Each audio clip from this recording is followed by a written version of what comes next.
Quero agradecer aos irmãos pela oportunidade desses dias de comunhão. Tem sido bastante edificante estar aqui podendo falar da palavra de Deus. Quero também deixar um presente para a igreja. Eu tenho escrito esse livro, Intensamente, o Manual para a Vida Intelectual Cristã. Eu creio que Deus tem chamado os crentes para pensarem, para usarem sua mente a serviço do reino de Deus. E esse livro oferece ferramentas para você treinar e poder atuar melhor o seu intelecto a serviço do reino de Deus. Eu vou deixar com a irmã Cília, com a irmã Gessina, para colocar na biblioteca da igreja. Ok? Depois eu deixo aqui com ela. Vou botar aqui. Vamos voltar para Isaías, capítulo 6.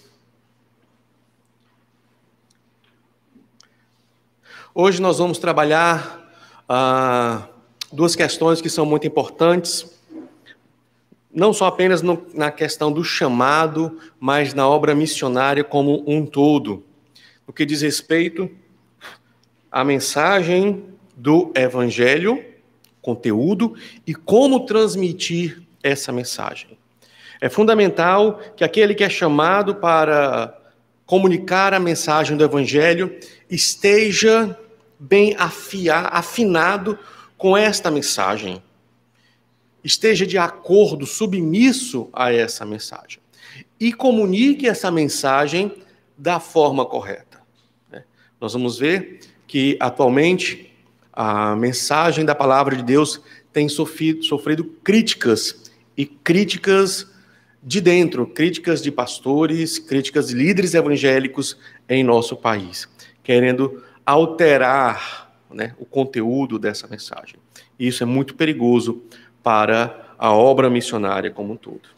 Então vamos ler Isaías capítulo 6, do versículo 1 até o versículo 10.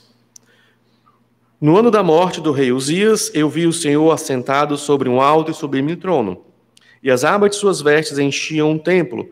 Serafins estavam por cima dele, cada um tinha 6 asas, com 2 cobria o rosto, com 2 cobria os pés, e com 2 voava. Clamavam uns para os outros, dizendo: Santo, Santo, Santo é o Senhor dos exércitos. Toda a glória está cheia, toda a terra está cheia da sua glória. Os umbrais das portas se moveram com a voz do que clamava, e o templo se encheu de fumaça. Então eu disse: ai de mim, estou perdido, porque sou homem de lábios impuros, e habito no meio de um povo de lábios impuros. E os meus olhos viram o Rei, o Senhor dos exércitos. Então um dos serafins voou para mim, trazendo na mão uma brasa viva que havia tirado do altar com uma pinça. Com a brasa tocou a minha boca e disse: eis que esta brasa tocou os seus lábios. A sua iniquidade foi tirada e o seu pecado perdoado. Depois disso ouvi a voz do Senhor que dizia: a quem enviarei e quem há de ir por nós? Eu respondi: eis-me aqui, envia-me a mim. Então ele disse: vá e diga a este povo: ouçam, mas sem entender. Vejam, mas sem perceber. Torne insensível o coração deste povo. Endureça-lhes os ouvidos, feche os olhos deles, para que não venham a ver com os olhos, ouvir com os ouvidos e entender com o coração, e se convertam e sejam curados. Vamos orar. Senhor Deus, amado Pai, agradecemos a Ti por essa oportunidade onde podemos falar a Tua palavra. Ajuda-nos a entender essa palavra, ajuda-nos a compreender e a vivê-la. Tira de nós toda falta de concentração, de atenção. Isso que te pedimos esta noite, em nome de Jesus. Amém, Senhor. Primeira coisa importante a destacar aqui é que a mensagem do missionário, ela deriva de Deus. Ela pertence a Deus. O missionário, ele não é o dono dessa mensagem, certo? Ele não é o autor dessa mensagem. Ele é apenas o veículo que vai comunicar algo que já está dito, que já está pronto. Ele não tem autoridade para alterar o conteúdo desta mensagem. certo? E nós sabemos que a mensagem da palavra de Deus, ela incomoda. E ela incomoda não somente os descrentes, ela incomoda os crentes. Por isso que nós vemos um esforço não apenas do mundo. O mundo odeia a Deus, o mundo odeia Jesus, nós vimos hoje de manhã.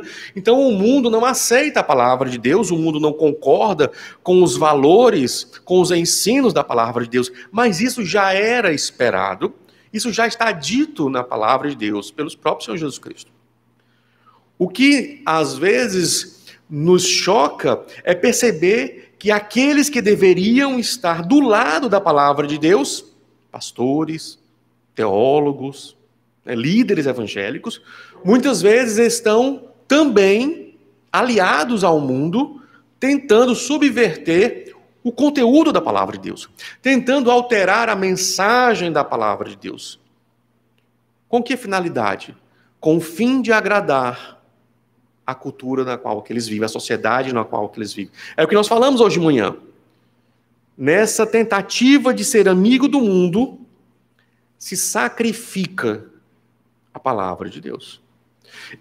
E aqui nós temos uma mensagem, no mínimo, muito estranha. Essa mensagem que Deus dá a Isaías. Né? Você vai ao povo, o povo que seria missionário, e a mensagem, o objetivo da sua mensagem, é fazer com que esse povo não se converta. Né? Onde já se viu, né? O missionário que vai para o campo fazer justamente o oposto, né? Pregar para que ninguém se converta.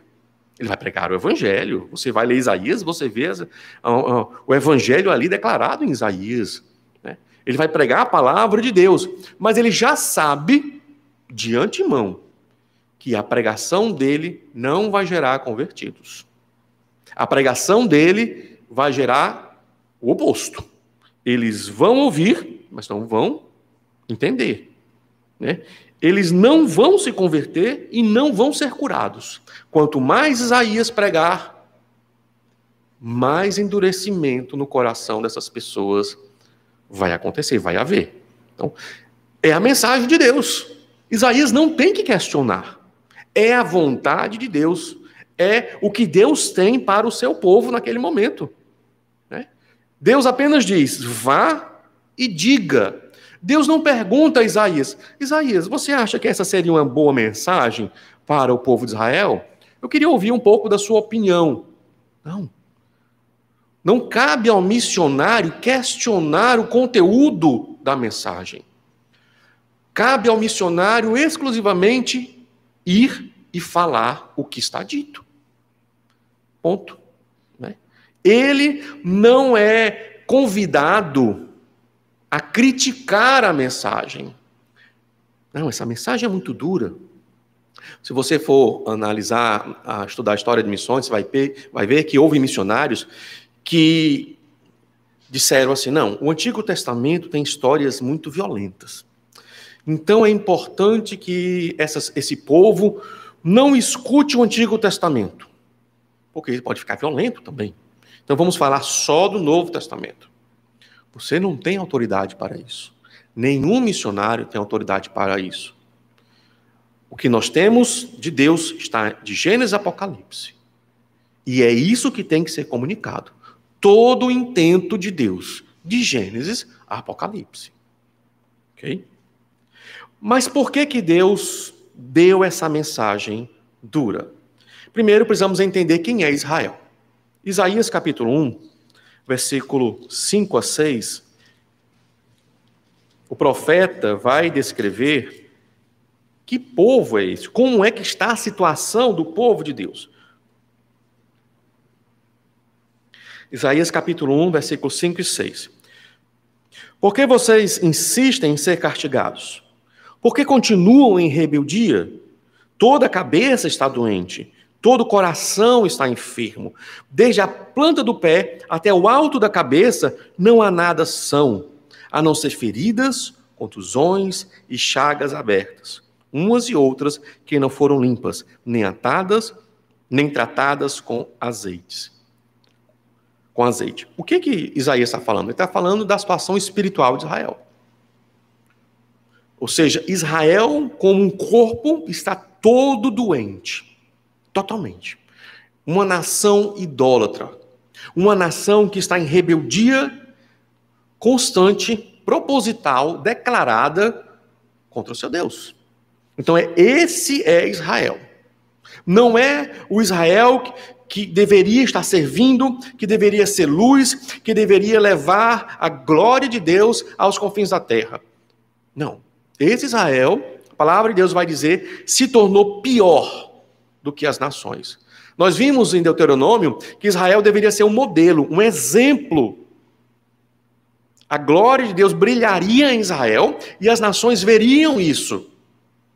E diriam, que povo diferente, que estatutos diferentes, que Deus é esse que tem intimidade com esse povo. Mas Israel se tornou pior. Ou seja, o povo de Deus se tornou um mau exemplo até para os ímpios. Imagina só alguém da Babilônia dizendo, não vá se misturar com os israelitas, porque eles são um mau caminho para você, meu filho. Mais ou menos nesse nível, se tornou pior do que aquelas nações. Então essa mensagem de Deus para o povo de Israel é uma mensagem de juízo, porque é uma nação idólatra. Deixe-me ler para você Isaías 42. Eu li um pouco, acho que foi ontem à noite, deixe-me ler novamente para você, mas a partir do versículo 17.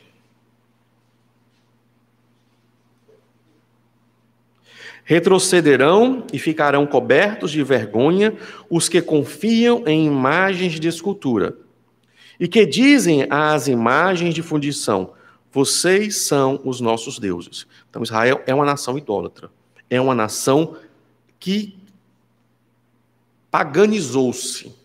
Eles tinham um Deus verdadeiro e eles trocaram esse Deus por imagens e começaram a dizer a essas imagens, vocês são os nossos deuses. E aí Deus diz, escutem surdos e vocês cegos, olhem para que possam ver. Quem é tão cego como o meu servo, ou tão surdo como o meu mensageiro a quem envio? Quem é tão cego como o meu amigo e tão cego como o servo do Senhor? Você vê muitas coisas, mas não as observa. Ainda que tenha ouvidos abertos, não ouve nada. Olha o que Deus está dizendo. Deus já está constatando uma realidade. Devido à idolatria de vocês, vocês têm olhos, mas vocês não conseguem ver. Vocês têm ouvidos, mas vocês não estão ouvindo. Deus está falando do que diz respeito aos assuntos espirituais. Deixe-me mostrar como é essa lógica da idolatria aqui no Antigo Testamento. Vamos para Salmo 115, versículo 4 e 8.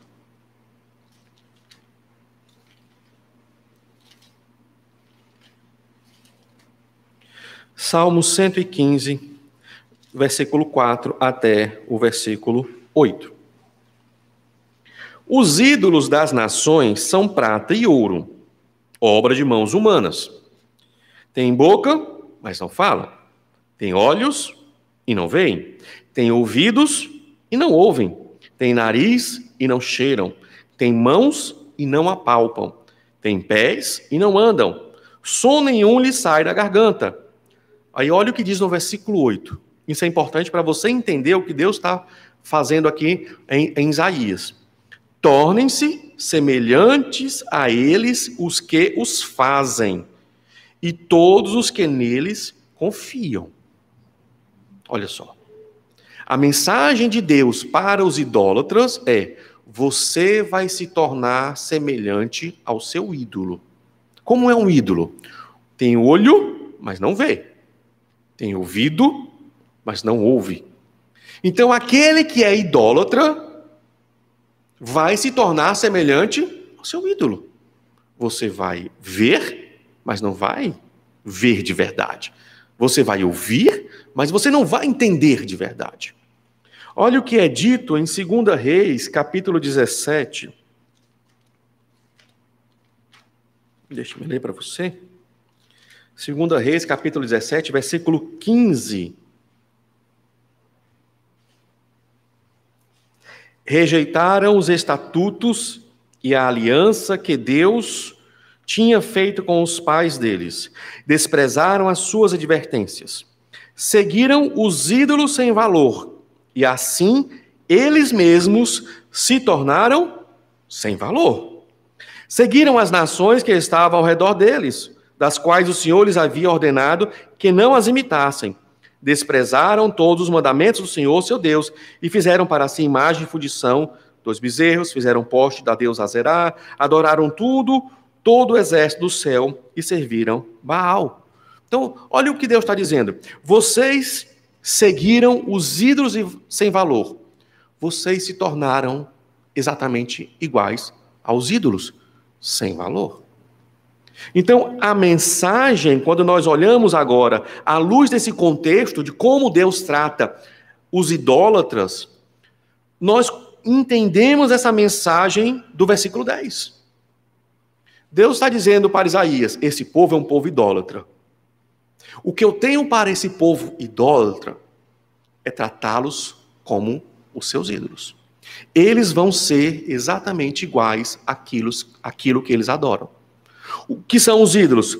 São coisas, são criações que aparentam ter olhos, aparentam ter ouvidos, mas não veem e não olham. Então a mensagem de Deus para eles é essa.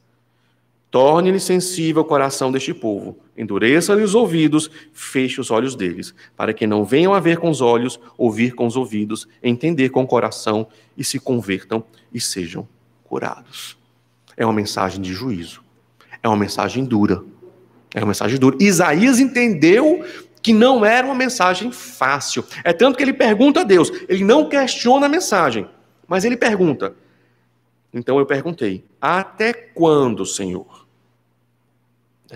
Ou seja, esse tratamento de juízo, que é duro, até quando? Será que é o fim de Israel? Será que é o fim de Jerusalém? Será que acabou-se o povo de Deus? Então Deus responde, até que as cidades estejam em ruínas e fiquem sem habitantes, as casas fiquem sem moradores e a terra esteja em ruínas e devastada. E o Senhor afaste dela o povo, e no meio da terra sejam muitos os lugares abandonados. Mas se ainda ficar a 10ª parte dela, tornará a ser destruída. Como o terebinto e como o carvalho, dos quais depois derrubados, ainda fica o toco. Assim a santa semente será o seu toco.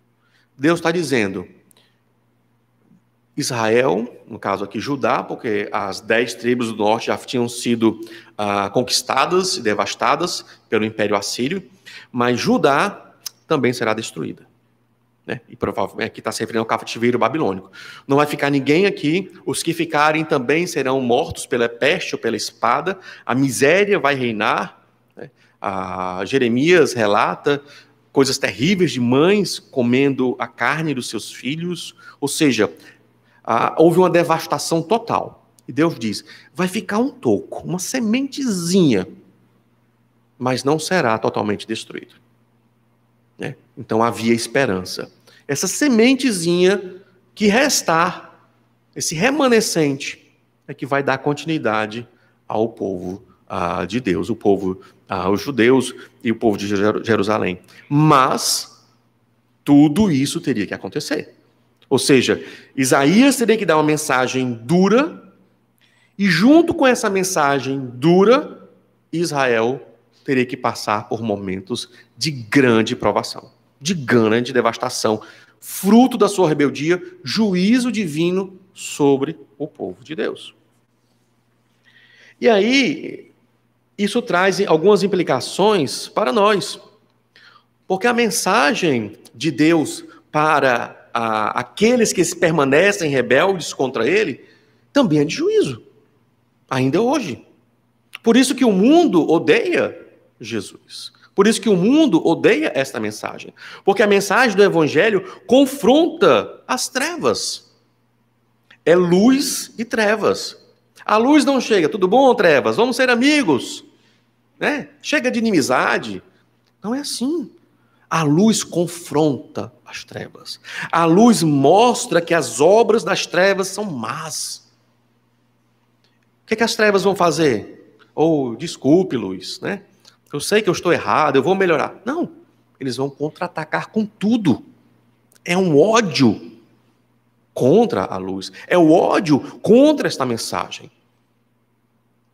Os profetas, não apenas Isaías, mas os profetas do Antigo Testamento, eles falavam a palavra de Deus e eles recebiam em troca o ódio do povo. Era o povo, a liderança política, os reis, e a liderança religiosa, os sacerdotes, todos contra o profeta.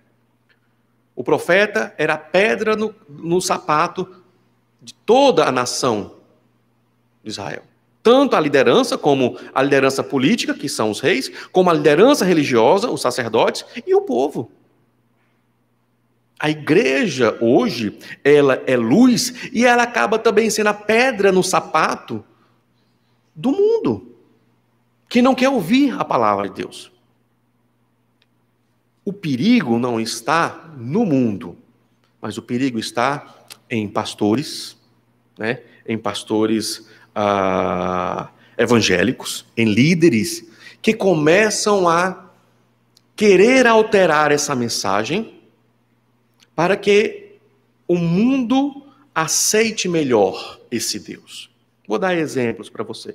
Isso aconteceu no liberalismo teológico, eu citei um pouco ontem, início do século XX, a ciência despontando, e a ciência chega e diz: não existe esse negócio de milagres. Não existe isso. Isso é lenda, isso é coisa de filme, de ficção. Então, pastores, lideranças religiosas nos Estados Unidos começaram a dizer: a gente dá um jeito nisso. Vamos modificar esse conteúdo. Por exemplo, alguns dos grandes teólogos americanos começaram a dizer assim: multiplicação dos pães. O milagre não é que realmente um pão deu origem a milhares de pães. Não. O milagre está em que cada pessoa tinha um pão escondido. Entendeu? E aí o que é que Jesus fez? Jesus, com a sua pregação, convenceu essas pessoas de que o seu egoísmo era errado. E aí cada pessoa tirou o seu pão e compartilhou. Isso é a multiplicação dos pães. Então você tem uma nova mensagem. Uma nova mensagem que pode se adequar com a ciência. Não é multiplicação, né? Na verdade, é a vitória da mensagem do Evangelho contra o egoísmo. Fica bonito, não fica? Fica agradável. Só não é a verdade, né? Só tem um pequeno problema. É mentira. Não é a verdade. Não é o que aconteceu. Você modificou o conteúdo para agradar uma demanda, uma agenda do mundo. Outro exemplo, teísmo aberto. Né? Teólogos, pastores começaram a dizer: não, Deus não é o responsável por um tsunami que devasta e mata crianças e pessoas inocentes. Não, Deus não é o culpado. Não. Deus nem sabia que podia acontecer isso. Foi pego de surpresa. Entendeu? E mesmo se ele soubesse, ele talvez não tinha condição de impedir aquilo. Então você começa a alterar a própria pessoa de Deus. Um Deus que não sabe o que vai acontecer. E que, se souber, não tem condição de fazer nada. Que Deus é esse? Mas você faz isso com a seguinte pretensão: defender Deus de uma acusação de que ele é responsável pela chacina de pessoas inocentes. Ou um terremoto, ou um tsunami. Né? Novamente, por quê? Porque o mundo começa a dizer: Deus é o responsável por essa matança. Ou algumas agendas da nossa época, como uma agenda feminista. Que história é essa de o homem ser o cabeça da família, da esposa? Século do passado, não existe mais isso. Né? Não existe mais isso. Que Deus mais machista é esse? Não, então vamos alterar. Vamos ser aqui tudo igualitário. Né? Todos chegam num acordo. Ou, como eu falei, a questão do homossexualismo. Recentemente, um pastor também renomado no nosso país começou a dizer: a Bíblia precisa ser atualizada. Esses ensinos sobre o homossexualismo estão antiquados. É preciso atualizar isso.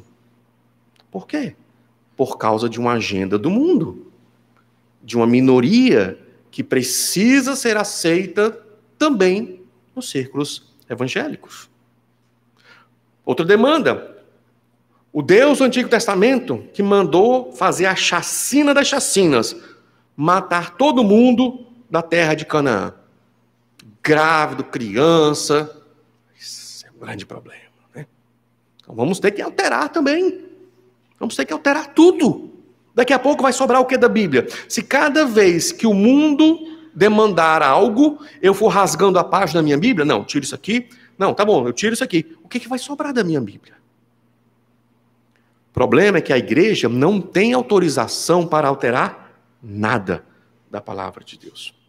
Nada. Ela só tem que fazer o que Deus disse para Isaías: vá e diga. O missionário, então, que é chamado, aquele que tem convicção que Deus está chamando para um ministério, seja onde for, ele tem que ter isso já bem acertado na sua mente. A mensagem não será alterada. Não importa o que acontecer. Não importa se não tem gente querendo aceitar essa mensagem. A mensagem não será alterada. O que eu irei falar é o que está escrito aqui e ponto final.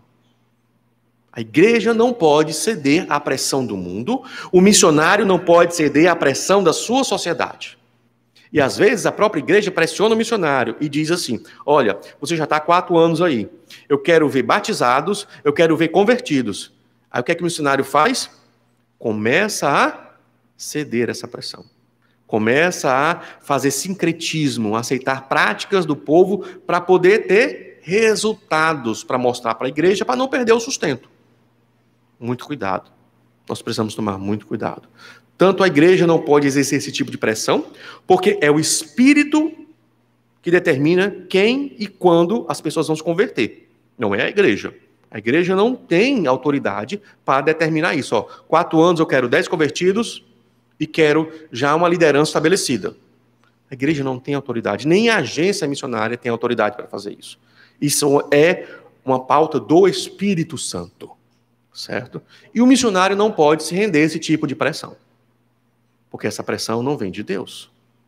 Ele tem que se manter firme e pregar o Evangelho. Outro ponto importante desse texto é que o missionário, ele é o porta-voz da palavra de Deus. Então ele tem que falar essa palavra da forma correta. Aqui eu não estou mais na questão do conteúdo. Aqui eu estou mais na questão da transmissão. Se eu sou o porta-voz desta palavra, se Deus me manda falar essa palavra, eu tenho que garantir que eu estou comunicando esta palavra corretamente. Comunicação é um assunto muito importante, principalmente na nossa época. Se Deus diz, fale X, e eu, tentando falar X, falo Y, a mensagem foi alterada. Não porque eu quis, mas por uma incompetência minha, por uma falha minha. E isso é um grande problema na obra missionária. Vejamos o caso aqui de Isaías. Isaías, ele era alguém preparado. Ele era alguém que conhecia a corte. Ele escreveu uma crônica do rei Uzias. Ele entendia das relações internacionais da sua época. Ele sabia que nações tinham interesses expansionistas, ele conhecia o seu povo, ele sabia como esse povo pensava, ele sabia que tipo de gente eram essas pessoas, então era alguém preparado para falar a esse povo. Era alguém preparado para falar aos reis. Ele sabia como tudo acontecia naquela época. Moisés foi escolhido para tirar o povo do Egito e levá-lo para a terra de Canaã via deserto. Mas quem era Moisés? Moisés foi criado na corte egípcia. Ele sabia sobre a cultura egípcia, ele sabia como se portar perante Faraó, ele sabia todo o protocolo da realeza egípcia, ele sabia da religião egípcia. uma pessoa preparada para falar aos egípcios. Moisés passou 40 anos peregrinando no deserto como nômade. Ele conhecia as rotas do deserto, ele sabia o que era viver num deserto, ele sabia então como guiar essas pessoas pelo deserto. Então ele estava preparado para aquela missão que Deus havia chamado.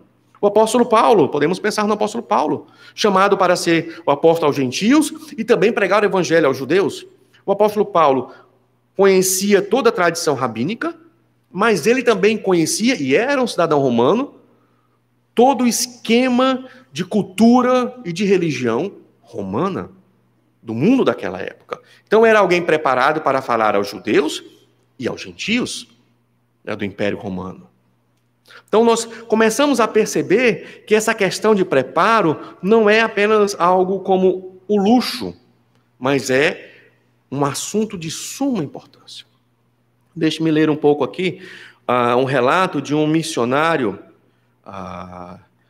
americano, que foi para um país, ele foi para Guatemala, que não é tão diferente assim dos Estados Unidos, mas devido à falta de preparo, ele quase que abandona o ministério. Olha o que ele diz. Um casal de missionário americano foi trabalhar na América Central. O nome dele era William, ele era filho de um missionário experiente, renomado, estava aposentado, e ele cresceu com o desejo de ser também um missionário. Passou 3 anos na escola bíblica, 1 ano de faculdade, 4 anos de seminário, teve um período de estágio e foi para a Guatemala. Mas o William tinha pouca ou nenhuma noção do que o esperava na Guatemala. Ele não teve um preparo transcultural. No fim do primeiro período na Guatemala, o primeiro período seriam 4 anos, ele era um missionário totalmente esgotado, à beira da desistência, e voltar para o seu país. Até que um missionário veterano chegou, bateu na sua porta e perguntou a eles: como vocês estão indo? Ele e sua esposa, né? O William desmorona em lágrimas e conta toda a sua história. As palavras do veterano foram de conforto e instrução e deram novas perspectivas para o missionário. O nome desse missionário é William Taylor. Ele é um dos grandes missiólogos hoje, escreve muito sobre essa questão de cuidado e preparo para com os missionários transculturais. E o missionário veterano que o visitou e o aconselhou foi o seu próprio pai. Foi feita uma pesquisa sobre qual o principal fator de retorno precoce dos missionários. Ou seja, o que seria isso? Quando o missionário vai para o campo transcultural e ele não se adapta ao campo e ele volta antes do prazo, desistindo do ministério no campo. Primeiro elemento, treinamento inapropriado. Pessoas estão sendo enviadas para o campo missionário sem um mínimo de treinamento adequado, sem saber o que os espera. E, irmãos, não nos enganemos. Os países, os povos são completamente diferentes. Completamente diferentes. Uma mentalidade diferente. Uma maneira de fazer tudo diferente. Certo? Se aquele que vai para o campo missionário transcultural não tiver um mínimo de preparo, além dele arruinar a sua vida, ele não vai comunicar a mensagem do evangelho de forma correta. Então ele vai comunicar um outro evangelho, sem saber. E isso é terrível, porque ele vai acabar impedindo a salvação daquelas pessoas, porque não está comunicando o evangelho da forma correta, por uma falta de contextualização adequada, porque houve uma falha no seu preparo para ir ao campo missionário. Isso é muito sério. Isso é muito sério. Por exemplo, em muitas sociedades tribais, não existe essa divisão entre sagrado e profano. Eles veem tudo como religioso, tudo como sagrado. Então vai ter uma árvore sagrada, vai ter um animal sagrado. Os ancestrais são sagrados. Existem pastores africanos, que antes de começar o culto, eles fazem uma oferta a um ancestral pedindo proteção ao culto. Olha só. Pastores evangélicos. Porque a mensagem não foi comunicada a eles de uma forma correta. Então houve o quê? Houve um sincretismo. O que é um sincretismo? É quando eu misturo o cristianismo com a religião nativa. Então esse pastor acredita que precisa da ajuda dos ancestrais para proteger o culto cristão de qualquer intervenção maligna. Esse pastor precisa de uma boa teologia bíblica acerca do que é o reino espiritual, de quem é o Espírito Santo, de quem Deus é. Mas a mensagem que foi comunicada a ele foi uma mensagem problemática. Então ele se tornou um pastor evangélico, cristão, sincretista. O que será que ele prega? Que mensagem ele está passando para aquela igreja? Talvez uma mensagem também sincrética. Então você tem aí um efeito dominó, porque o missionário não pregou da forma adequada. Você tem um efeito em cascata. Perigosíssimo. Perigosíssimo. Quando pensamos em noção do reino de Deus, o reino de Deus sai perdendo. Quando você permite que o missionário não preparado vá para o campo, não treinado adequadamente.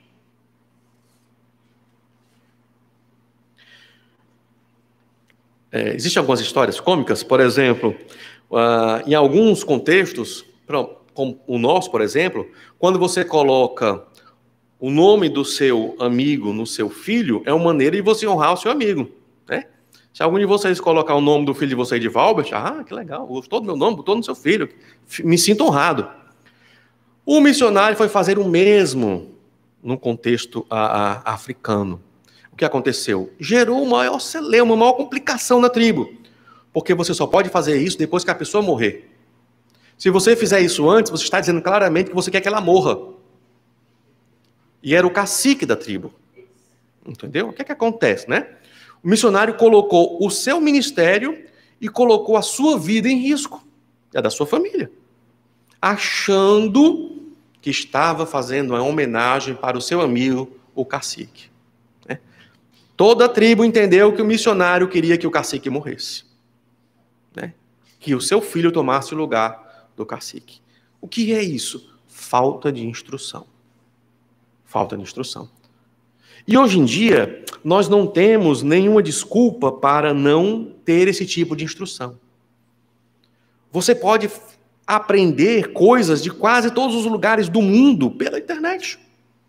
Você pode até conversar com essas pessoas do outro lado do mundo via internet. Não existe mais justificativa de você fazer esses tipos de equívocos transculturais e prejudicar o evangelho de uma forma tremenda. Desfazer esse negócio é complicado. O mito de que o Espírito Santo vai te preparar, não funciona. O Espírito Santo te prepara por meio de um treinamento. E é preciso que a igreja esteja pensando nessa questão. Não basta dizer, eu quero ser missionário. Ok, você é chamado. Vimos todas as características, você é chamado, cremos que Deus está te enviando, pode ir. Não é bem assim. Você vai para onde? Você tem algum treinamento para esse lugar? Você sabe o que te espera lá? Coisas como o que aconteceu com a esposa de William Carey, eles eram britânicos, né? E foram ministrar na Índia. A esposa de William não suportou a vida na Índia, que era totalmente diferente da vida na Inglaterra. Mesmo que eles não fossem ricos, mas a diferença era absurda.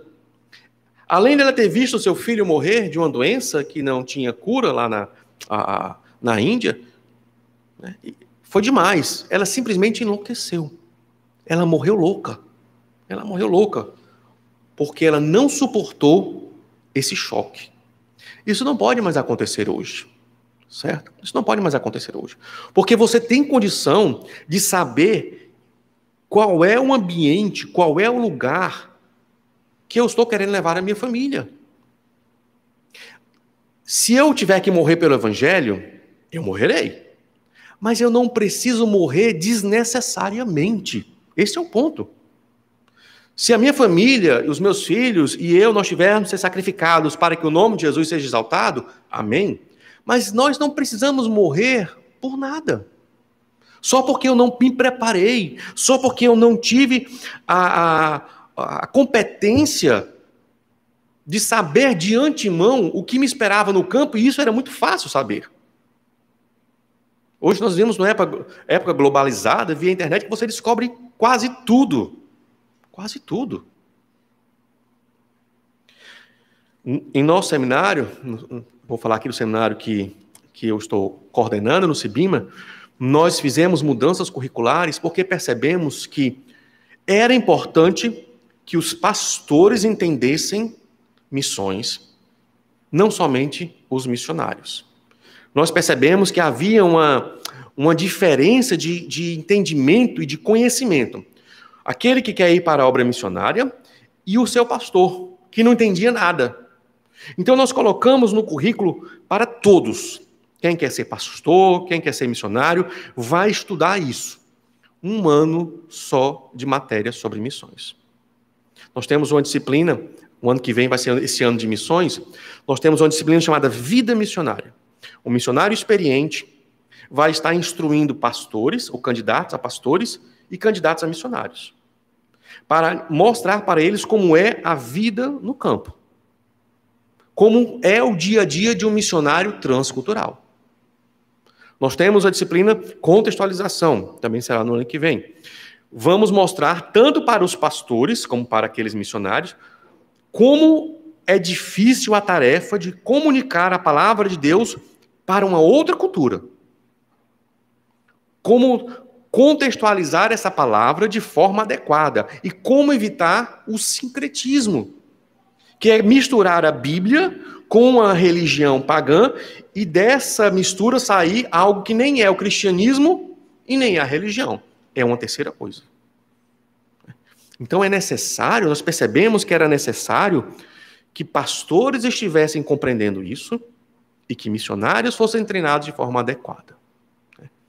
Percebi isso porque, quando eu fui para o seminário, fui com o interesse de aprender sobre missões. Passei 4 anos estudando, só tive uma disciplina sobre missões. Uma disciplina.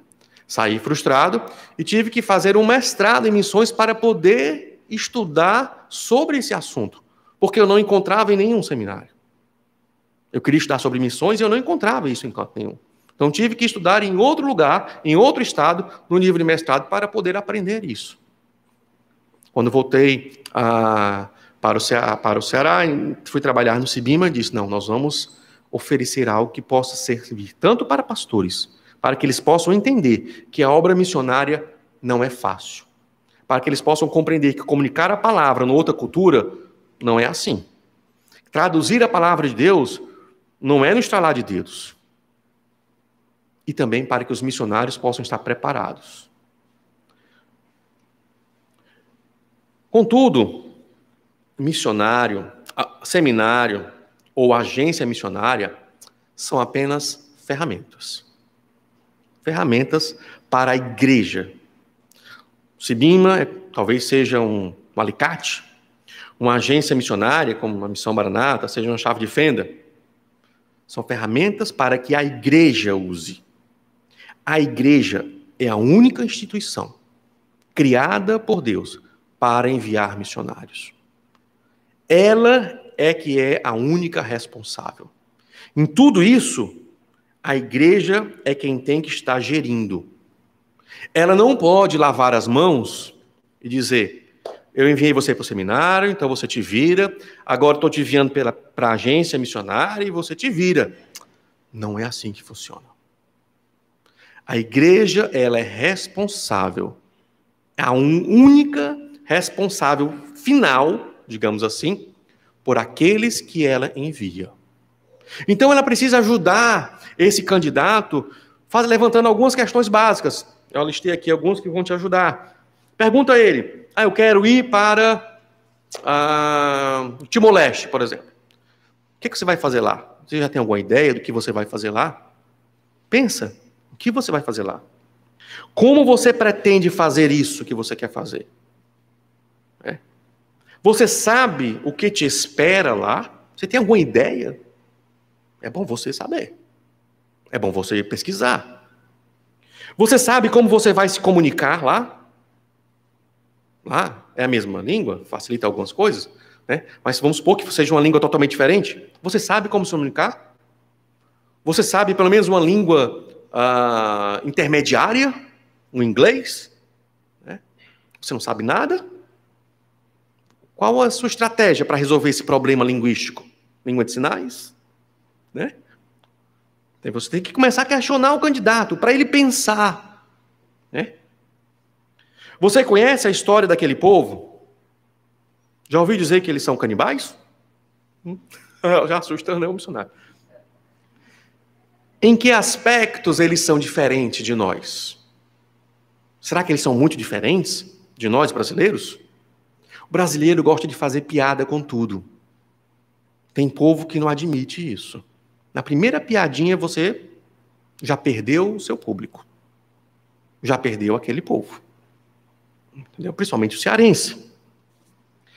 Qual vai ser o seu suporte espiritual? Se tiver um problema lá no campo missionário, você brigou com a esposa, quem vai mediar a reconciliação?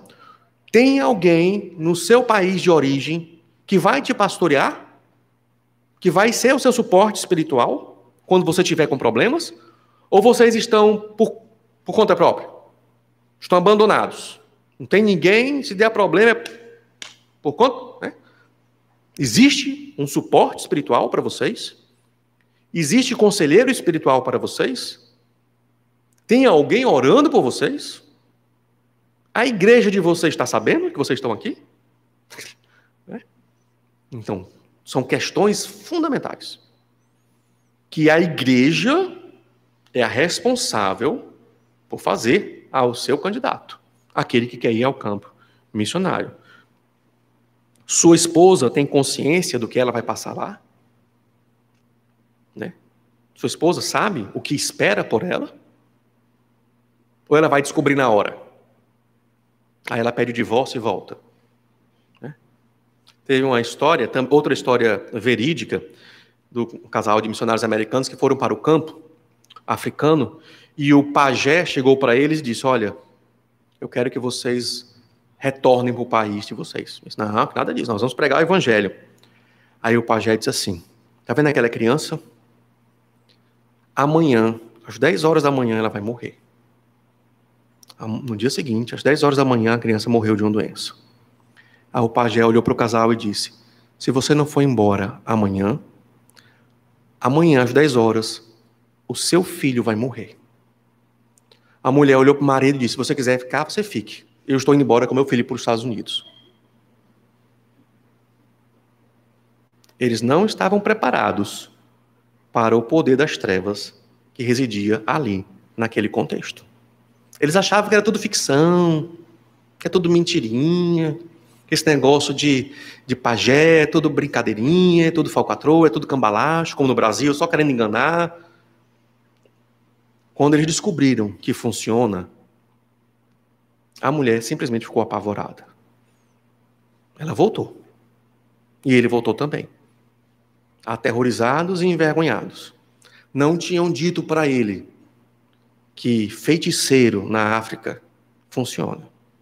É feiticeiro, serve ao Deus das trevas. Né? E a tribo tem medo justamente por causa disso, porque eles sabem que funciona. Todos vivem aterrorizados, apavorados nas mãos dos feiticeiros. Né? Então, são coisas que precisam ser observadas antes, não descobertas na hora. E tudo isso pode ser feito com antecedência. Então, é fundamental esse preparo. Meu desafio para a igreja hoje é justamente isso. Que a igreja Manancial, que já é uma igreja missionária, mas que ela cada vez mais esteja aprimorando esse serviço. Aconselhando, nutrindo, pastoreando os seus missionários.